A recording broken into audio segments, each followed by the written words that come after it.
Ian, if I'm investing for growth, give me an example of a typical growth product. Right, okay.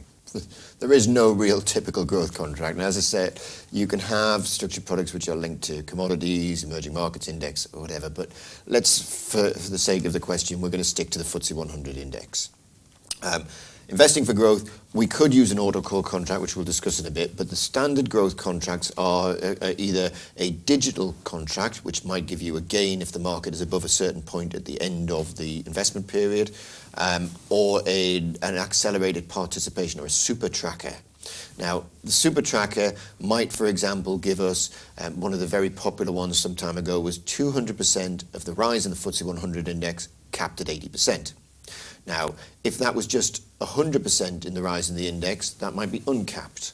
If it was 400% of the rise in the index, it might be capped at 60%. So you see how you get these variations. Now, all of these may have capital at risk, which means that if the market falls, you won't suffer a loss unless it falls by more than 50%. I have to caveat that all this with if the bank goes bust, you're going to lose your capital. Now, that's just your standard your standard super tracker type contract.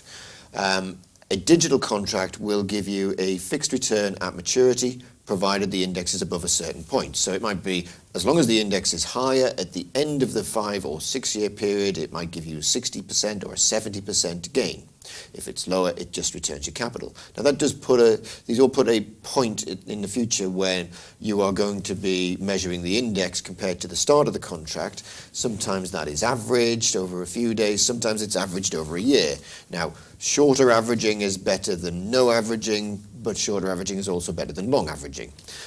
So you might have a contract which will measure the index at the end based on 10 days. So you're not going to suffer from a sudden fall. Now, if you use one contract like this in isolation, you are putting all your bets on that final day, or that final 10 days or whatever it is. So again, they should be used in conjunction with others. Now, you can also have defensive growth contracts, which might give you a fixed return even if the market falls by, say, up to 20% over the term. And so there's a whole combination of these, and these are all on the website, so you can compare what's available. But what's available today is not necessarily going to be available in a month's time, because a lot of it depends on the funding rates in the banks and the pricing of the options behind the contracts. So today you might be able to get, for example, a contract which gives you a 60% return at the end of 5 years if the FTSE is higher, but in a month's time that could be 65% on a new version or 55% on a new version. So lots of different variations of growth contracts. Okay. And you can get growth contracts that are deposits, capital protected, and capital at risk. Yeah. Again, the higher the risk that you take, the higher the potential return, but of course the higher the risk you've taken. A deposit-based contract might, for example, give you 100% participation in the rise in the FTSE 100 index.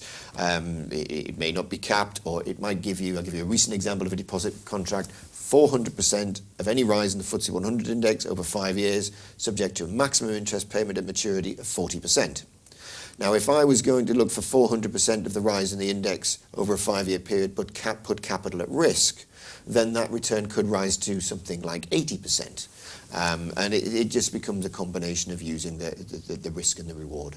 The capital protected contracts are going to be similar to deposits, but because it's not a deposit but a loan to the bank, you might be able to get 400% of the rise in the index capped at, say, 50%. Ian, thank you very much for your time. Thanks, Rob. It's been a pleasure.